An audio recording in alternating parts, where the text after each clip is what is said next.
Very good morning. Welcome you all to the day two of the ICSI Middle East Conference.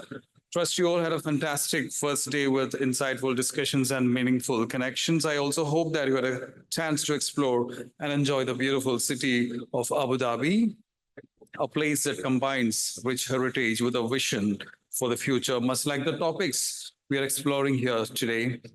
Today promises to build on the momentum of yesterday with more engaging sessions, provoking conversations, and more opportunities to collaborate. Ladies and gentlemen, we are all set to begin the Plenary 5, the first session of day two of this conference. It's my great pleasure to welcome you all to this insightful session on a topic that has never been more timely and important, the current landscape of sustainability, innovation, and investments. We're indeed fortunate to have an eminent personality today to help us voyage through the current landscape of sustainability, innovation, and investments. With a big round of applause, ladies and gentlemen, let's welcome Mr. Maher Al-Kabi, Independent Board Member, Al Circle Group, to the dais, please. Let's have a big round, ladies and gentlemen, please.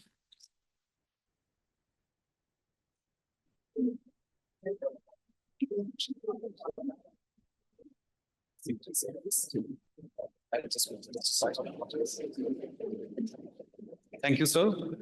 Let me now invite CS Mohan Kumar, Council Member, Institute of Company Secretaries of India, to greet the speaker with the ICSI Angavastram and a planter showing our respect and gratitude.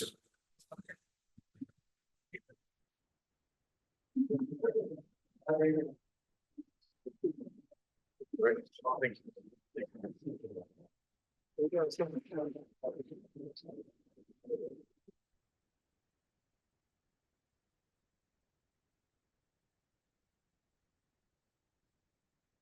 The ICSI Angavastram, CS Mohan Kumar, Council Member, felicitating the speaker. Thank you, sirs. Would quickly take through the profile of the speaker, Mr. Maher Al-Kabi, Independent Board Member, Al Circle. Mr. Maher Al-Kabi, a visionary leader and a seasoned banker with 30 years of experience in the banking, IT industry, and family business. He serves on the board of several startup companies, is a chairman of board of governance of a Star International School, and is a co-founder of Blink. He works extensively with various ministries in future technologies, circular economy, and sustainability of family business by training Next Gen on Venture Studio module. He's on the advisory board of UAE Ministry of Climate Change and Environment, Middle East Energy, MENA Power Projects. He's an advisor to the group chairman of Al Circle Group of Companies and serves as an independent board member there too. Al Circle Group is a co-founder of several entities such as Etisalat, First Local Bank Emirates, NBD, DEWA, SCWA, CBD, Dubai Insurance, and Pepsi, DRC. He was a group head of Islamic banking at Emirates National Bank of Dubai. In that role, he led the development of the Islamic banking business across the ENBD local, regional, and international branches. He served as a chief risk officer at Dubai Bank. He had established the Enterprise Risk Management ERM framework at the bank, which encompassed all aspects of risk, including credit risk, market risk, operational risk, and fraud risk. Previously, he worked at Citigroup for about 15 years, where he has assumed various senior roles, both locally and internationally. He's currently doing his doctorate in the field of AI-driven sustainability. So the stage is all yours. Thank you.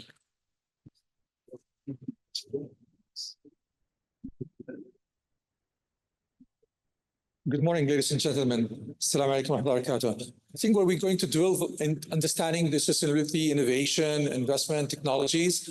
But before that, I'd like to know how many of you are in UAE, based in the UAE?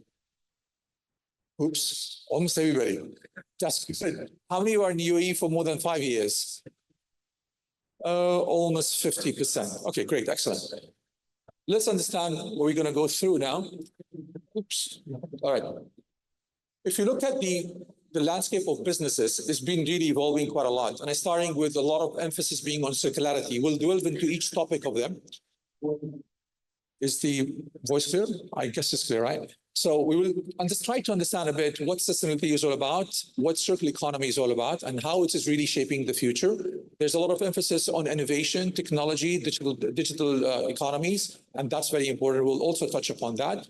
And of course, for all this both to happen, we need investments. So we understand the ecosystem of investment in Dubai or UAE overall and how it is evolving. Last but not the least is the geopolitical situation. And probably unfortunately, there's disruption happening in supply chains and many things, but probably we will not dwell into that thing. But if you want, we can discuss it during the break because this is a never ending topic with various views people have. To start with sustainability, just to get ourselves aligned with the understanding of sustainability. I've always flashed these slides. I would like to ask you, and if you can shout out, what do you understand by sustainability? When you hear this word, what do you understand from it? Shout out loudly. No need for microphones. Keep things for the future generation. No right or wrong answers, and nobody's marking, so not to worry. No GMAT tests. Anybody else? Sorry?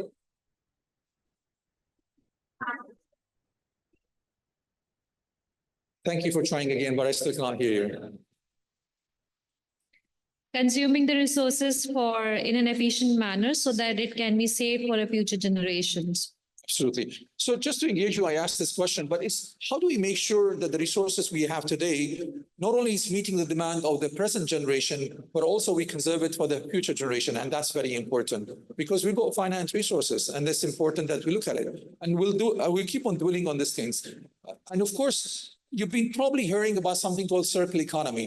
And I think this graph best describes it. If you look at the most left one, it's all about really things getting produced in the factory.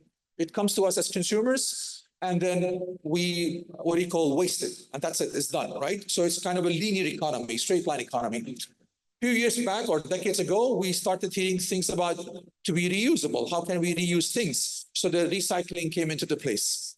But the actual stride which is happening in circular economy, how do we go back to the design stage and design products which will stay in the environment for a number of times? So if I stop using, let's say, a certain garment, how can I take that garment and use it for something else? So it stays in the economy as long as possible. So I don't have to dwell into the resources or minerals available in the environment and actually reduce those things. So I can preserve them as much as possible. So this is a very small understanding of it. And of course, most of the countries in the world today, particularly the Northern South, have been working very hard in making this happen.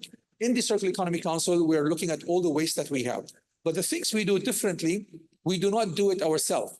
We actually partner with respective private sectors who are the subject matter experts in respective that waste. We also partner with academia to make sure the research and developments are there. What are people doing globally? What are we doing locally? And this is how we progress on that thing. Why, and some of the sustainability themes, why do you think circular economy became very, very important? Because as population growth keeps on happening, and we're already crossed quite in the staggering number, and they're projecting 10 billion by 2050. That's mean there's going to be a lot of strain on the existing resources, whether it's food, whether it's water, energy sources that require, although if you go to the global south, they don't even have energy. Africa is completely deprived from energy as we speak. So that's another completely subject topic. So because of the population growth, you have a lot of challenges on the existing resources. And that's why we have to make sure we have to think differently when it comes to sustainability. Of course, that comes always with association of certain myths when it talks about sustainability. People think that sustainability is very difficult to understand. How many of you believe that sustainability now is very difficult to understand? With a raise of hands. So all of you understand that. And I think there's a lot of work happening. Conferences like these, the summit that happens, the education program, which is running across the globe now about this thing. A lot of people are trying to understand that it is something very, very important. A lot of people believe it's only related to green. It's not. It's a comprehensive framework that we need to look at various aspects of the industries that we work upon. And people believe that if I'm sustainable, that means I'm lowering my standard. As a matter of fact, sometimes it's not. It's an oxymoron of being expensive, the next item over there. Sometimes when you actually introduce something new, which is sustainable, it might be expensive at the beginning. And I think classical example to that thing is solar panels. 20 years ago, it was very difficult for you to put a solar panel, install it in your house. It was really out of the blue. Today, it's very much affordable. The area I live in, it's about 500 villas just in one block. The other blocks, another 500. All of them are powered by solar panels. Of course, there are a lot of uses for that thing. So that's why it is making stride. Of course, why sustainable? We touched upon it, but just to make it clear, because our resources are finite. So we need to make sure that we conserve them. And that also leads to make sure that, how do we make sure that, of course, people talk about when it comes to agriculture, it's very, very challenging in terms of food industry. A lot of people still don't, there's 1 billion people are still starving, don't have the nutrition they require.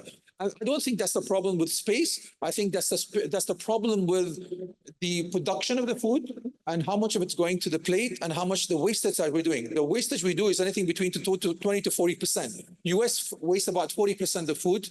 We waste a lot of food over here in this part of the world as well, but things are happening. So that's why these are very important. Of course, people think that technology is the limit. So that's the challenge as well when it comes to sustainability. I personally don't believe in that. So you can counter that out, cancel that out. For sustainability to work, the 3 pillars have to work together. So if I open up a business related to sustainability, so let's say I'm collecting a certain waste. If it's not economic benefit for me there, I will not be able to do it because I'll lose the business. We started one, but we will go verticals on various circular economy businesses. And one of them, because there was no tipping fee, we had to shut it down because we were losing millions of dirhams on a yearly basis. So you see, it has to make an economic value. Only then this business will be sustainable. Of course, the second pillar is about environmental. Of course, anything you do when it comes to sustainability, it has to make sure it benefits the climate change. So there is a positive impact from climate perspective. And third and last, but not the least, is the social impact. How do we make sure we take care of the people who are living in terms of when it comes to health, but also about their job displacement that sometimes happens because of sustainability. So if you look at some of the wind farms are there in European areas, some of them, they have to displace people from their places to build the wind farm. So how do we make sure that we take care of them? So all these 3 verticals have to kick for you to be sustainable in whatever practice you want to do. One of the most important one when it comes to sustainability is about renewable energy. And that's making quite a lot of noise globally because we need to come up with a different way of renewable energy. Because the current energy traditional that we have today, they are very harmful to the environment.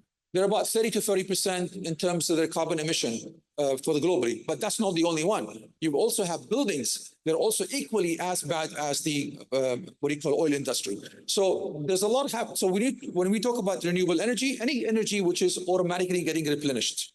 So, which is like solar, we'll see in a couple of slides what do we mean by that. So something that you don't have to worry about for it to be available. So they're abundantly available. Of course, from the traditional one that we have today, which is very harmful, the coal, oil, and gas. But I don't want you to misunderstand. We should not shut these plants. These plants still need to be there for long. So there needs to be a transition plan for them, which is what people are working on. Despite all what we are trying to do, it's not a bad progress that we're still at about 8% of renewable energy from the vast majority of the energy that we're using today. Of course, these percentages goes up and down as urban planning happens, as more population comes in, as more traditional fuel getting used, and also renewables going in. So, but today's contribution is only 8%. So it's still very small from what we want to do. And these are the traditional renewable energy sources. We all know about solar, we know about hydro, we know about the wind energy there. A lot of ocean energy being used by a lot of countries as well, which is tidal. So when the ocean moves happen, the wave moves happen, you actually can take that kinetic energy and power up plants as well. Of course, there is geothermal used in the mostly Nordic countries. And then you have the bioenergy, which is taking the biomass into turning it into an energy. So Dubai opened the largest biomass waste to energy plant in Dubai just a year ago. Of course, all this requires investment, and this is what the investors are looking for. But investment only going to happen if you have a sustainable model. Of course, these numbers are from IRENA, which is the International Renewable Energy. These numbers are staggering. So for you to make sure the investment that we require today is about $10 trillion by 2030.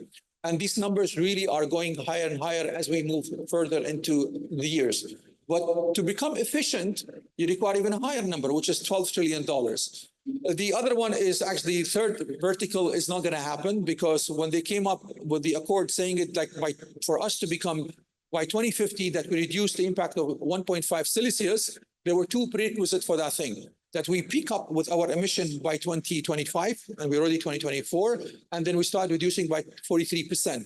Unfortunately, that's already declared that we're going to miss that target. And I've been saying this thing almost 10 years ago that we're not going to achieve it because unfortunately, they were not really scientific basely done. And government were not aligned at that point of time. Give you a bit of what UAE is trying to do and how UAE is actually pioneering and leading when it comes to renewable energy. Of course, our SDGs goals are there on the platform. We had a very clear vision of 2021 and 2071.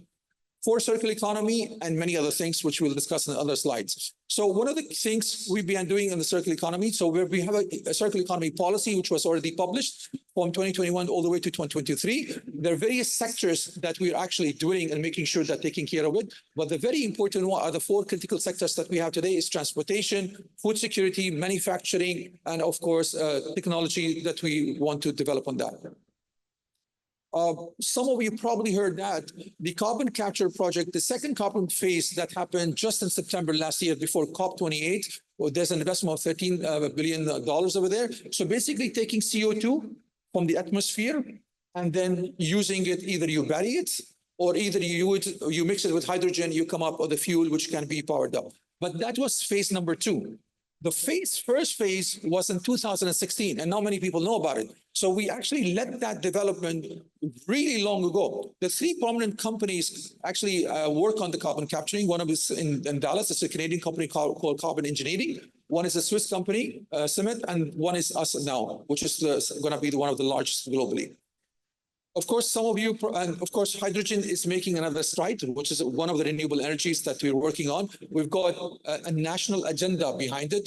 By 2050, we're going to be producing about 15 million tons. And yesterday itself, there was an announcement that ADNOC will be taking over 35% stake of ExxonMobil, the blue hydrogen plant, which is getting built. Of course, the approval will happen by 2025, so it's delayed by 1 year because ExxonMobil is waiting for the Congress to approve the incentive or the tax break they'll get because they're developing this alternative energy.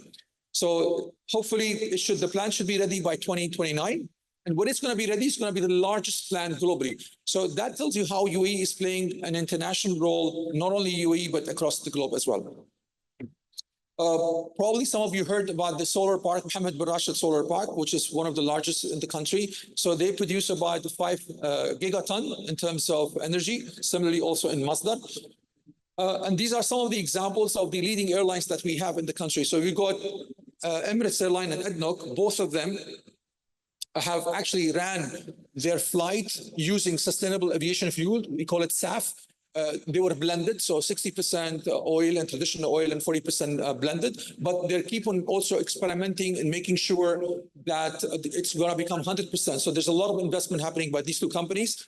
Masdar is a city which is a transformative. So it's been there for about 14, 16 years, and it's one of the leading companies today globally in terms of coming up with solutions and R&D into renewable energy. So it's a huge city over there. ADNOC is one of the leading oil company. It's the first oil company which its entire operation is ran on renewable energy. Not many people know about that. Entire operation. So it's a big thing for us. We talked about Mohammed bin Solar Park, which is producing 5 gigaton, and Masdar is also doing 5.6 gigaton as well over there. This is just a roadmap for you to see how Etihad Airways started the journey when it comes to sustainability long ago, and also investing first under the R&D itself. So they're not only adopting the technology, but they're also investing what research they need to do further and develop and enhance that. So they were pioneering. So this is something available online. Some of the global partnerships we're doing, and these are some of the projects. If you look at the first picture on the right topmost, we opened up and we actually opened up the biggest solar floating plant in Indonesia. That was last year, just before COVID. And in the picture, which is very small, the Jokowi is the president of Indonesia, and our foreign trade minister, His Excellency Dr. Thani Ziyudi, along with Mohammed Ramahi, he's the CEO of Masdar City. Of course, we also have alliances with Africa. We are investing $10 billion over there to come up with 10 gigawatt of energy sources. These are some of the examples. If you go to the Masdar website, as we speak, they have more than 40 active projects across the globe. Within the country, regionally and internationally, they're actually investing in these projects and helping these countries to become renewable in their energy sources. I've only listed one slide, but if you go to them, there'll be a huge slide. Now that's about, so we covered one angle, which is the sustainability. Now look at the innovation part of it and digital journey that the UAE is developing and leading that. But before that, there are four types of innovations to happen. And just to imagine that thing, of course, you see the x-axis, which is the impact of how impactful the innovation is. And on, the newness of the technology, and the y-axis, you have the impact of the technology. The starting with architectural technology. Architecture is anything that you have an existing product and you're actually developing on top of that thing. So for example, use of social media becomes very important vis-a-vis the emails that we used to use. So that is part of the architectural. Incremental, that means you're doing small improvement and development of your existing product or services. An example of that could be going from iPhone 14 to iPhone 15. So it's very low in terms of impact and newest in technology. But the two key ones is your disruptive and the radical. The disruptive is where you're actually changing your existing market share of whatever you're doing. So I think classical example to that would be Netflix kicking off the, what do you call, the blockbusters in the US. So when Netflix came in, the people rental completely gone on because it was streaming online. So that's your disruptive going on. Radical change is anything to do, come up with something completely different. GE was leading this kind of things. But from our modern example, Tesla would fit very well over there, which coming with electrical vehicle, which nobody can believe in. I think hats off to Elon Musk and doing it. It's not my favorite anyway, but the job he's done is great. So Tesla will come very well into radical. So understanding this framework, it's very important because that makes you sure what should we come up with kind of innovation and technology we want to do. Now, of course, UAE vision for impact, these are the key things to happen. For you to invest in technology, you need to have the regulatory framework. And that's very important that the government should support it. If government is not backing that up, so if you go work in a country, but the landscape of technology is not available for you, it will be very difficult for you to disrupt anything. So you have to work harder. It can happen, but you have to work harder. But if you have the landscape available and the regulatory framework is there, it will be easy to do. I'll give you a couple of examples. One example is on blockchain. Now, a lot of blockchain and of course, cryptocurrencies, because that goes hand in hand roughly. When we talked about virtual assets, a lot of countries are opposing to their virtual asset today, and CBDCs is one of them, by the way. So what we did, we looked at the best model that we have available, which is Singapore. Then we said, okay, how do we develop on top of that? So we come up with VARA, which is the authority that we have in Dubai. And because we had very much conducive regulatory framework for virtual assets, we have a lot of investors coming in and setting up their startup companies within UAE and Dubai itself, just to make it happen. So that tells you how government is very important, play a key role when it comes to innovation. So government framework is very important.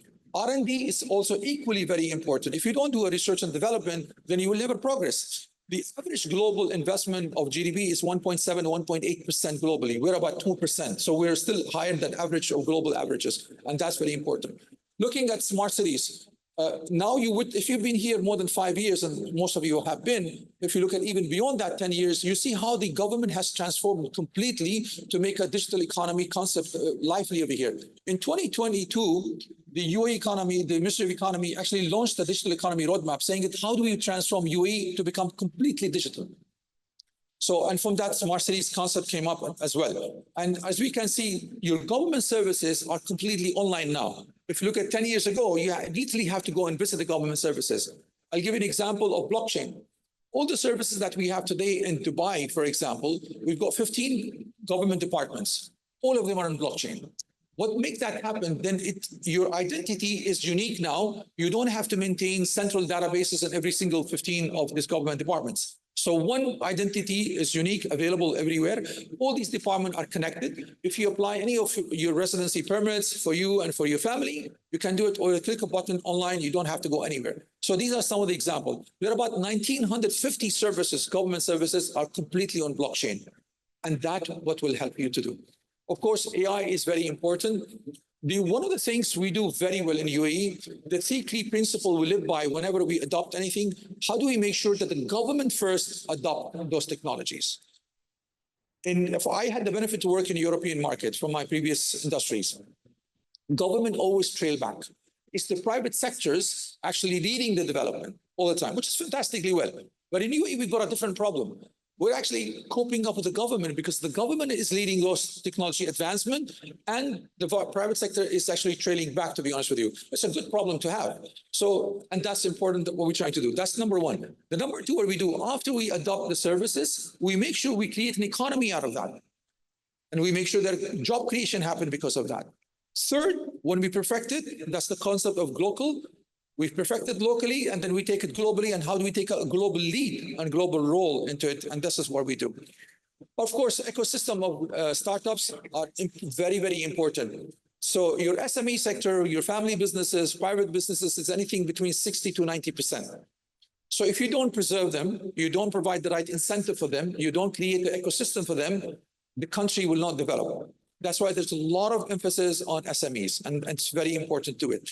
If you look at some of the things we've been doing, I'm sorry, for some reason, I'm not able to see you're probably not able to see it, but these are some of the achievement that UAE has done in terms of when it comes to innovation. So we're ranked when it comes to global index, we're number one in the Arab countries. We've got 23 Arab countries and 34th globally.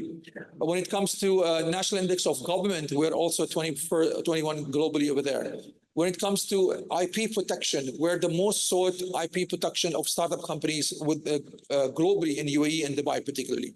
Of course, we're 16 in terms of when it comes to digital economy and how the government is thinking about digital. And our aim is how do we become a leader in AI by 2031? And that's something we're working very, very hard on that thing. So when it comes to AI or any disruptive technology we talk about, how do we make sure that technology, first, it will positively impact the human beings? So we don't jump on the bandwagon.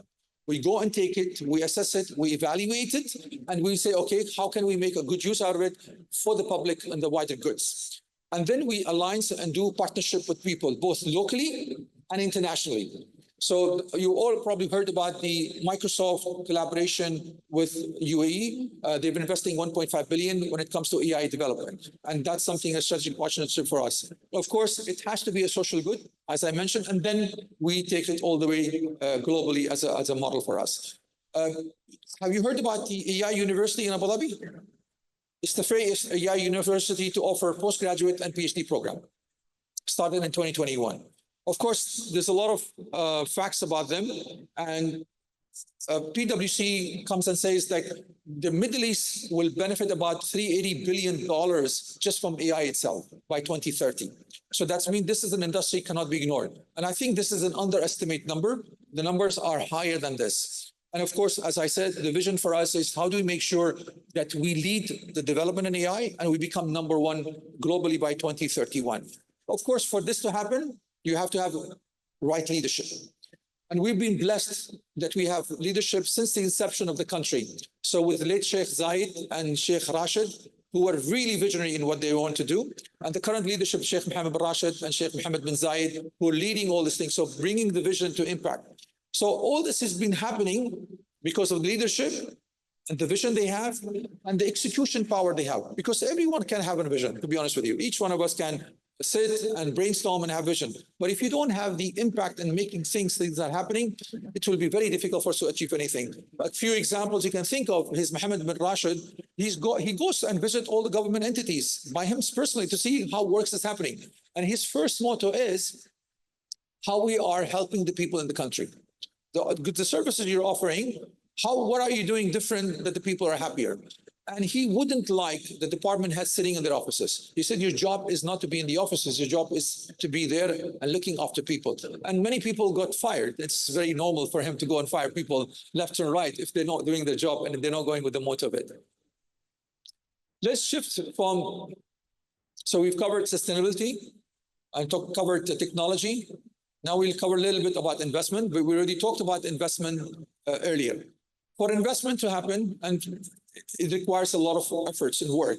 But the two key trending investment, in my humble opinion, which is shaping the world, is your digital economy, which we touched upon. So anything to do with AI, machine learning, computer vision, digital twins, IoT, cybersecurities. So all the investment are going over there. So these are the major trends that are shaping the world today. And it's happening even faster with the advent of AI being there. Now, AI is not a new thing, by the way. AI has been there for a very long time. It predates to 1648 with the Pascal calculator being there. But it was coined in 1950 with Alan Turing test where the development has happened. The next thing which is happening is the circular economy, which we talked about. So there's a lot of investment going on to do these both trending, I would say, concepts.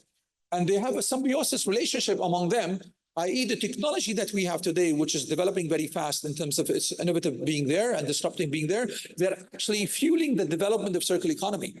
So if all the green concept, green cities you want to develop, the digital will actually help that thing. So I'll give you a few examples. Entire Dubai is on a digital twin. So the replica of Dubai is today on the virtual world. So when we want to do urban planning, for example, the new area we're planning, the MR South over there during the Maktoum Airport, we first do the urban planning in the virtual world to assess the people, the traffic, the emissions. And once we are satisfied with the model, then we come and bring it and build it on physical land. Similarly, some of the plants that we're building ourselves in the group, we're actually doing a digital twin for them as well. But digital twin also helps you in the future to do proactive maintenances. So the Dubai airport, it's completely on digital twins. So they're actually able to do proactive maintenances because of the virtual world they have. So they get to know from data and doing the predictive modeling and analysis, what machines will go bad, what part of the machines will go bad, so they'll be able to do the maintenances ahead of time before it breaks down. So these are very important trends. Now, of course, it's not easy for it to happen. It comes with a lot of challenges. We talked about, and it's going to be a constant thing. If government does not lead this, if government does not come up with conducive regulatory framework, which is agile, which continuous improvement are there, looking at the current market challenges and does not change, then it's going to be very difficult for you, any of you, to come and invest in any country, to be honest with you, because you want to make sure that you invest in a country which is looking at what you want. The regulation supports you for you to work, and that's very important. Of course, it's very important to create the investment ecosystem. And given that you've been here for a very long time, you probably heard about the ADGM, the Hub 71. You heard about the Dubai Accelerator Programs, Dubai FC Innovation Hub over there. These are all ecosystems are developing and helping the startup companies and the well-established companies as well, to support them, to provide them mentorship, them also support them with funding, and that's very important and required. Of course, all this cannot happen without having collaboration, and that's another key word. We cannot tango alone. We have to make sure that we collaborate continuously with the local players, whether they are federal government, local government, private sectors, and academia. And that's very important. And also then regional collaboration and international collaboration. These are some of the staggering investments where global companies are investing in. Just example, like desalination plant, green hydrogen, decarbonization, the marine industry, which is a lot of people investing and making sure it is becoming disruptive in the way it is. And of course, coming almost to the second last thing, what is that we need to do to move forward? So it is very important whenever we think about something, we have to think from a global perspective. It's not a misspelling. So how do we think locally to make sure that we satisfy the needs of the local market, first of all, and then take that and develop it and take it to the global side of it. So both local and global are very, very important. And that cannot happen if you are not continuously learning. So you have to make sure the market realities will change continuously. And the change of innovation that's been happening, it will further exacerbate in terms of a development. So you will see a lot of change in technology in very rapid movement. So if we don't cope up in making sure that we continuously learn, we will be left behind. We all remember the story of Nokia and Kodak and Qualcomm. Because they did not cope up with innovations, they were all gone now as a companies, by the way. And that also can happen if you're not agile in your approaches and you're not resilient. So that need to be there all the time in your mind. Again, the last key word, I'll keep on saying this thing all the time. For all this thing to work, it's all about collaboration. So you have to collaborate with people. You cannot say, I'm going to do it alone. No one can do it alone. It's impossible. Those days are gone for you to become a leader alone, and that's it. That model does not work. The only model which works, and UE has been doing it quite some time ago, is all about collaborating with people. It's very, very important. The last thing I'd like to leave you with is just to tell you where we come from. We come from this humble beginning, by the way. We're very normal people, very, very deep-rooted with our values. we appreciate people, we appreciate environment. When we take care of an environment, we take care of the environment because we believe, and from faith perspective, that we have to take care of environment. Not because there is a political agenda going on globally, and that's the reason we're talking about sustainability. No, that's not the reason. So we don't forget our past, and that always makes us grounded, and that always makes us that when we move forward, we remember what we have done and how our forefathers and current leaders are going through, and this is how we're making the stride, hopefully, in the future. That was my last slide for you, for us to remember that all of us come from very humble beginning, and only vision happens when you think of that. Thank you very much. You have time for questions? Okay. I'm happy to take questions, so if you guys want to have any questions, I'm fine. I would like to start.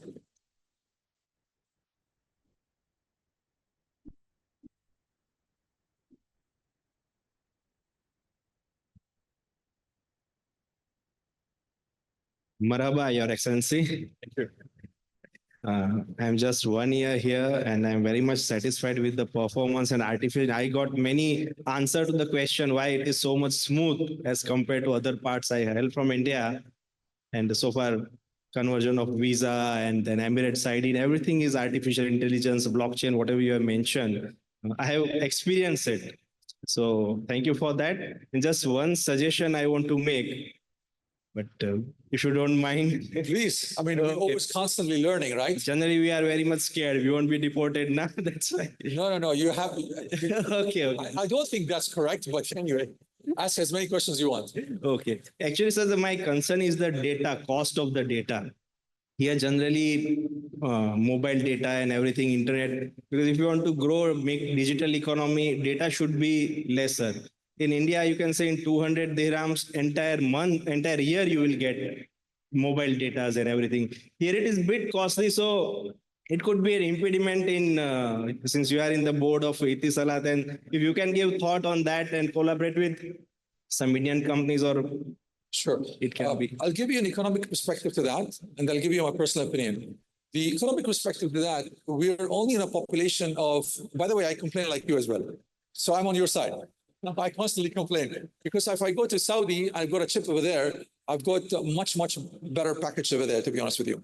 But economically, we're only 10 million people in the country, while the owner penetration is very high. So the D2 companies, luckily we have Do came up. We only had Salat, so they had really a monopoly, to be honest with you, for a very long time.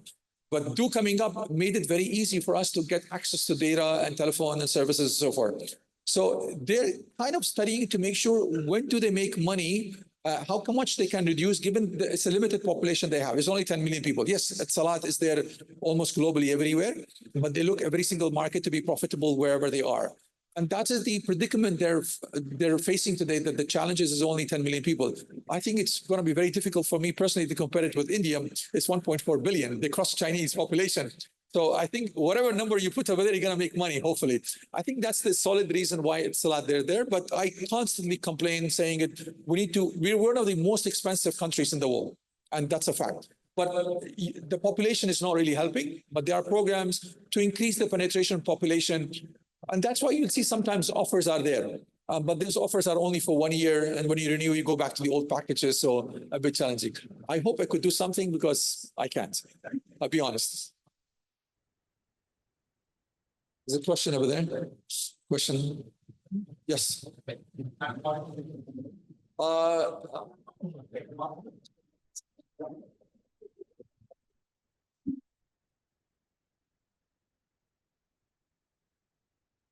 Thanks. That was a wonderful presentation. Learned a lot. Okay, I'm from academics. My quick question is: you told an important term where the government is excelling much faster than the private companies. Okay, I could see that relationship with Singapore and Dubai. As an UAE perspective. Now, how could you see from a private sector how we can actually match up with our commitments towards and government where in artificial intelligence, in all this digital economy, how we can, because the technologies keeps on changing. The government is having a lot of investments in their own hands for investment. So how could actually from a private side, how we can monetize that to reach with to a certain extent to an extent of how the government is investing? I'm honestly not clear on the question, but let me try to understand it. Is it you want to see the collaboration between government and private and how private can monetize whatever the government is doing? Yeah, that is one part. Okay. And the second thing is where the government is investing on a huge amount in digital economy. Right. How can and private, either they have to do a partnership with the government to actually reach the level, or what is any other methodology where we can have it? Sure.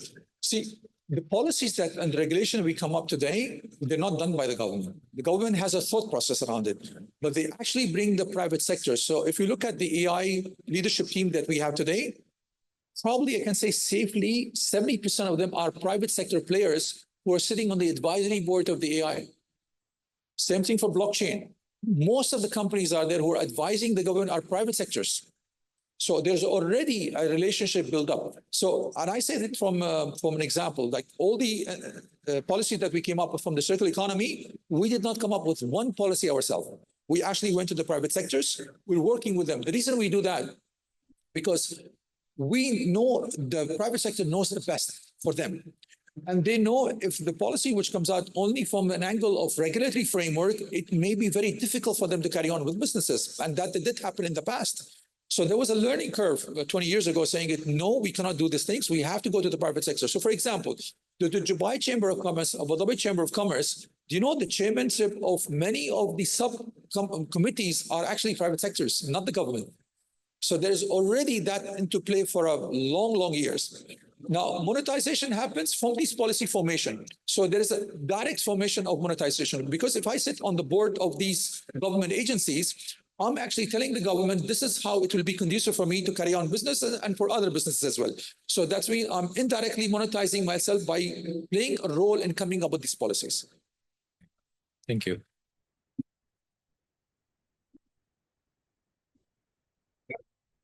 He's going around by one. I think this gentleman was raised the hand earlier. Yeah, hi, wonderful presentation. My name is Dhananjay. I'm co-founder of a company called Revent. We work in sustainability and circular economy space. We are part of Future 100 and Future 100 companies in UAE, and we also work with Ministry of Economy closely on various projects. Could relate to a lot of things you said, because we are firsthand experiencing those things and those initiatives.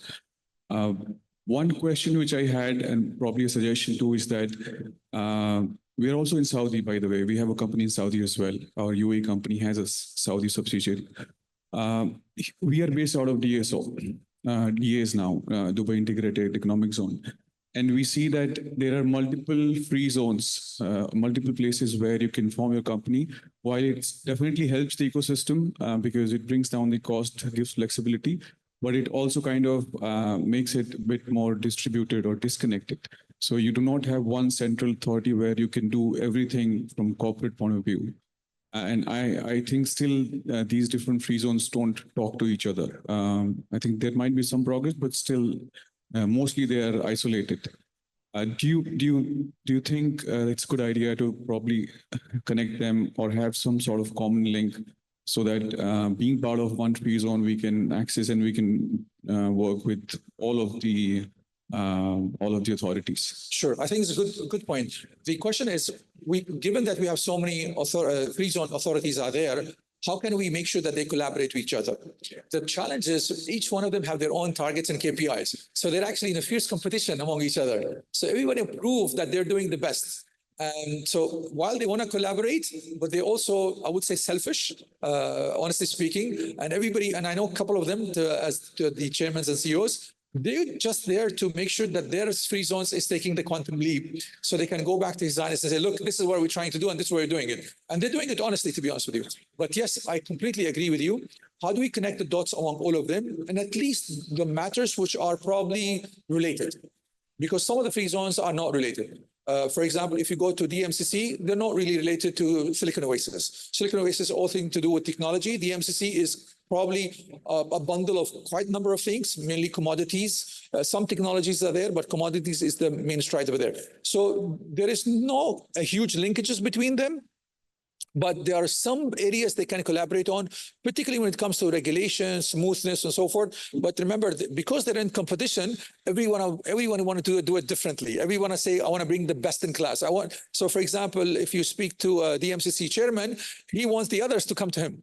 He doesn't want them to go to the other free zones, right? So that competition probably makes it happen. But I'm sure they're talking behind the scene on making it happen because, and I'll tell you from confidence, because particularly in Dubai, we've got the D33, which is by 2033, where the city will look like and what is it. And there are 22 verticals that we're working on.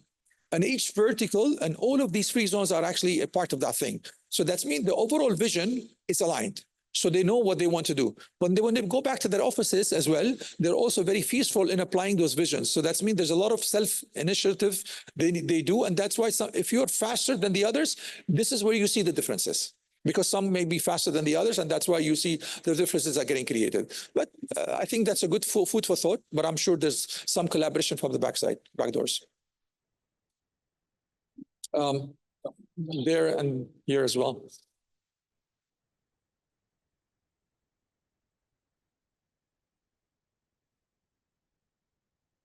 Good morning, sir. Thank you for great insights. It was an absolutely, a great presentation. First up, just a quick question to understand. We talk about sustainability and how responsible investing is for the future and is here. How do you see governance and sustainability and the role of compliance professionals to take this further up so that investors also have a keen interest in sustainable investing and responsible investing? I think that's also a very good and staggering question is how do we make sure sustainability actually permeate across the country? And again, I come and say the government has to take a leading role, which government does. And I happen to sit in the Circular Economy Council and we do that thing. If you realize government does not do it alone, as we have been mentioning, and they also give a leeway period for a very long time before they start applying fines to that thing. Unlike when I had the benefit to work in the European market, they're very good in regulations. And because they're very good in regulations, while they send a draft to countries and companies and so forth, sometimes the feedback are lost in translation. So they're not very conducive to the business to be done. And because they're very strict in doing regulation, which are very good, to be honest with you, but the greenwashing and green hushing kind of really happens. And then green diverting happened, unfortunately. UAE is aware of it. So what UAE is trying to do is to make sure that we have the right regulation. Now we have the carbon credit regulation came up in the beginning of the year, and that's without any fines over there. But over a period of years, there'll be a incentive and fines will be introduced. What we always advocate is how do we make sure that we work with the private sectors and help them to transition? But before they transition, they need to know why we're doing this kind of thing. Why is it important to do it? And as I echo back again, it has nothing to do with political agenda, which unfortunately, most of the people who came up with the KPI for sustainability, they're not going to be alive by 2050. They're going to be dead. So that's why the KPI is not being achieved. So as long as you know why you're doing it, then you'll be able to go back to your respective business and do. But as you businessmen, it's very important that you also embrace. So you don't only rely on the government alone. The government is doing quite a lot of things, but you need to go back to your respective companies as well and go speak to your board. If you're in the board or if you're a chairman of the company or if you're a senior executive, please speak and resonate this to the board. Still, a lot of boards do not believe the value of sustainability, to be honest with you. That's not there, despite all the awareness, all the campaigns that have been happening. So you need to go back and understand why we need to be sustainable in our practices. And if we don't do that, then it's going to be difficult for government to enforce everything. The government will keep on coming with regulation, but then there'll be a time they will say, okay, if you don't do it, there'll be a reprimandment. And that's a normal thing to do in life. Thank you. You're welcome.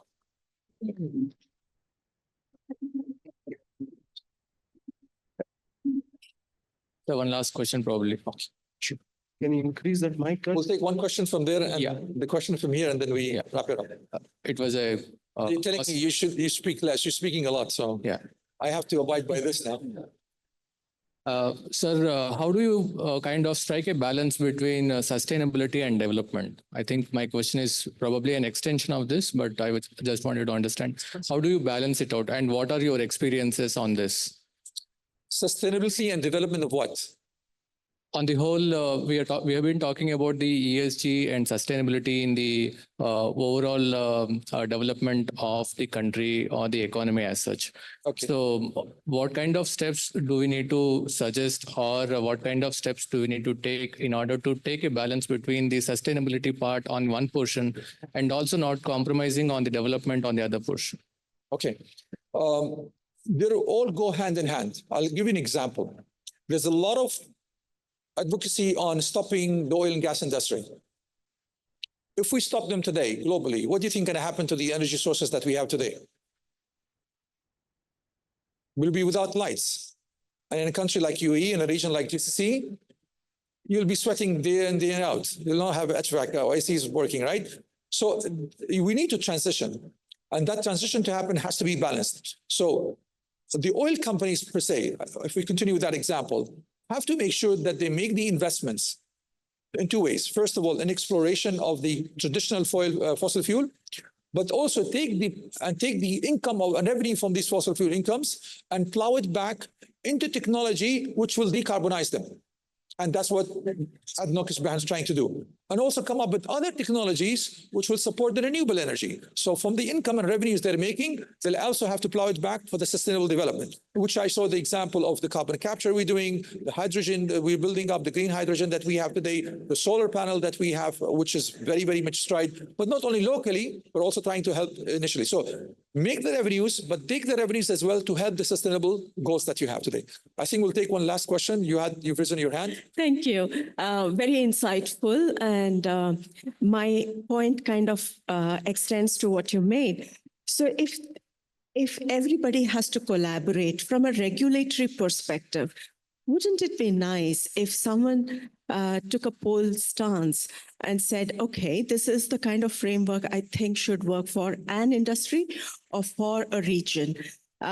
What are your thoughts on, the whole UAE coming together and having some kind of a common parlance, common stance, or a framework for many of these things? Sure. I think we're still on a learning journey when it comes to framework. Because respective cities, they have their own framework, but we're also obliged by the overall framework of the ministry itself, the Ministry of Environment and the Circular Economy Council. So Circular Economy Council, through the policy they have of circular economy, the framework is there. And of course, there are other certain agencies out there who are a non-profit organization within the country, like UACA is there, for example. They have a framework as well. And those framework, and when I was speaking to the former Minister of Ministry of Climate Change, Mariam Al-Meheri, we said, look, we need to come up with we have the framework globally, we have the KPIs globally, but they're not really relevant for us. So we said, we'll look at the best practices, but we need to develop something locally, which is very important because our environment is different. We don't know how those KPIs came up with, although they're scientific based, but we don't know how they came up with. So she said, yes, we will exactly do the same thing. So there is a framework available as we speak today. From UACA, they actually help you to come up and calculate the emissions for you, the various emission for the scope 1, 2, 3. That's available today. So that's at the country level. So if you partner with them, it's a non-profit organization, they will give you a framework completely there. So it's all there. We also collaborate with them, to be honest with you. So the framework is there. Yes. With that, ladies and gentlemen, and with the pink slip I have, thank you very much. It was an honor to be here. Thank you. Thank you, sir. In a rapid world where environmental concerns and rapid technological advancements are reshaping industries, the question isn't just how we adapt, but how we lead the change. Sustainability has become more than a responsibility. It is an opportunity for innovation and strategic investment that can shape the future generations to come. Thank you once again, sir. Must acknowledge how flawless the speaker took us through the topic. Let's have a big round for that. Also setting the tone on how progressive our world is clothing towards sustainability indeed gave the vibes of a detailed research study in the first session. Ladies and gentlemen, would request C.S. Mohan Kumar, a council member, Institute of Company Secretaries of India, to give a small piece of memento to the esteemed speaker as a token of our gratitude and respect. Let's have a big round.